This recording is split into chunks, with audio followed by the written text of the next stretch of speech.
Welcome to the channel. Today I'm going to show you how to set up Zelle with Huntington Bank.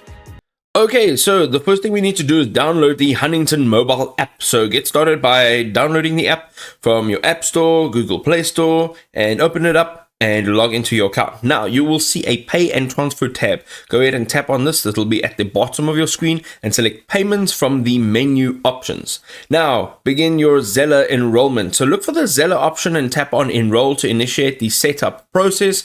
This will start linking your account to Zelle's payment network.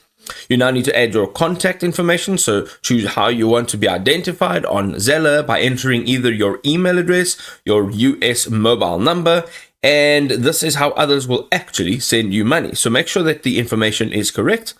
And then select which Huntington checking account you'd like to use for sending and receiving payments through Zelle, and then review all of your information for accuracy, make sure that there's no mistakes, and confirm to complete your enrollment.